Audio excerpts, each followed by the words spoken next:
우리는 지금 디자인이란 무엇인가에 대해서 이야기하고 있습니다. 저는 정의를 인간이 생존과 삶의 질적 향상을 위한 미적인 노력이라고 얘기를 했는데, 지금 인간의 생존에 대해서 이야기하고 있고, 앞에서 그 사례를 지금 이어서 우리가 의식주의 기본적인 문제 해결을 위한 아, 디자인의 역할, 특히 생존, 그러니까 오늘 하루를 살아남는다라는 기본적인 욕구, 그것을 어떻게 해결하느냐에 대해서 사례를 이야기하고 있습니다. 그런 측면에서 인간에게 주거란 무엇인가? 인간의 주거란 일정한 곳에 머물러 산다라는 사전적인 정의가 있습니다.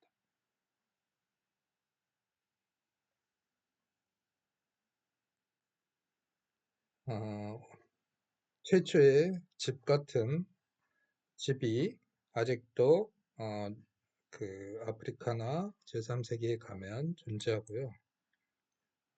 이거는 홍콩의 사진인데, 홍콩에서 여러분 아시다시피 워낙 땅값이 비싸고 사는 사람들이 많기 때문에 한 아파트를 여러 가지로 나누어서 공동 생활을 하고 있다라는 얘기를 보셨을 겁니다. 일본의 나가진 캡슐 타워인데요. 어, 캡슐에서 생활하는 걸 그래도 디자이너가 제안한 사례이고요. 부산 감차원 마을이라는 곳이 있는데, 이곳은 전쟁 이후에 그 북에서 내려온 많은 분들이 여기에 삶의 터전을 만들어서 우리로 얘기하면 별동네죠. 그 별동네의 모습입니다.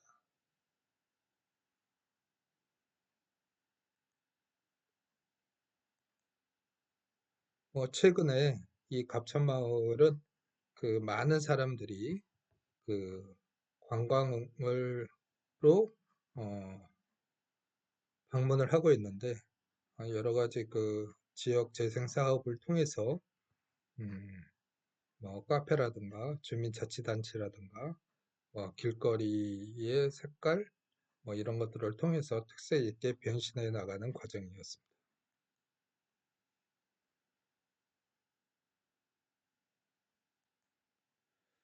자, 두 번째는 자신의 가치 중심.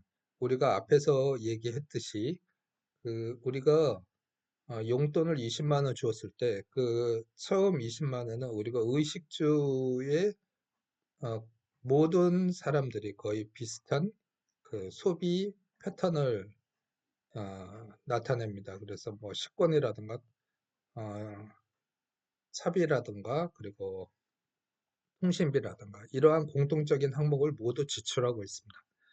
하지만 우리가 플러스 20만 원을 6개월 동안 모아서 120만 원이 되면 그것을 통해서 우리가 행복을 느끼는 과정이 모두 다 다르다라는 것입니다. 그래서 어떤 사람은 여행을 떠나고 어떤 사람은 자기가 그동안 필요했던 노트북을 사고 또 어떤 사람들은 친구들과 모여서 식사를 하고, 그러니까 자기가 의식주의 문제를 해결하고 났을 때 그 행복을 느끼는 가치 기준이 다양하므로 어떤 소비의 패턴이 다 다르다는 거죠. 그것을 그러니까 이것은 어떤 객관적이거나 대중적인 것과 반대로 지극히 주관적이며 자기 자신의 행복을 추구하는 경향을 얘기합니다. 그 사례로 메스티지라는 하나의 사례를 트렌드를 여러분한테 설명합니다. 대중제품과 명품 사이에 대중적인 중가 명품을 자칭하는 용어로서 사전적으로, 그리고 2007년도에서 2010년 사이에 명품 소비 유행으로 사회생활을 시작한 젊은이를 대상으로 이들이 아직 경제력이 부족하기 때문에 어, 명품을 소비하고 싶은 마음이 있으나 소비할 수 없는 상태 내에서 새롭게 나타난 라이프 스타일입니다. 이들은 경제적인 소비를 기본으로 자신의 가장 행복을 느끼는 소수의 소비에 아, 집중적으로 어, 그 투자를 하는 거죠.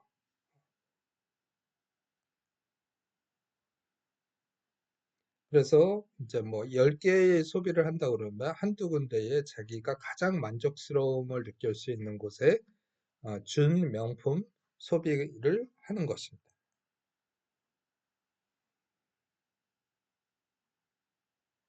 여기서 문득 소유라는 것은 어떤 물건을 자기가 가지는 것인데, 아, 소유와 가지는 것을 구분한다고 합니다. 세상에 많은 사람은 물건을 가지고 있지만 소유의 의미는 모두가 다르다. 그렇다면 우리가 가지고 있는 물건에 대한 스토리가 다 다르다는 것인데, 21세기에 사는 여러분은 물건을 소유하는 것에 있어서 작은 의미로는 어, 생존을 위한 소유냐, 아니면 자기 행복 추구를 위한 질적인 향상을 위한 소비냐, 이 두 가지의 큰 틀에서 볼 수 있겠지만 또 그 질적인 것, 즉 자기의 삶에 있어서 행복의 추구는 다 다르기 때문에 그 안에 들어가는 어떤 소유라는 개념에 대한 스토리는, 각자의 스토리는 다 다를 것이다.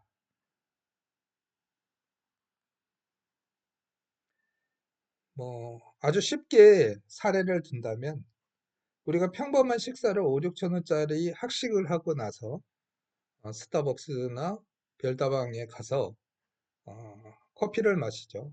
밥값과 커피값이 거의 비슷한데 거기 가서 친구들과 대화하고 또는 과제를 하고 이런 시간이 자기에게 행복을 준다는 것입니다. 그리고 폰은 자기를 대변한다고 생각하죠. 그래서 자신의 라이프 스타일에 중요한 하나의 역할을 하는 폰. 그래서 고가 100만 원이 넘는 폰을 가지고 다니죠. 여행도 중요합니다.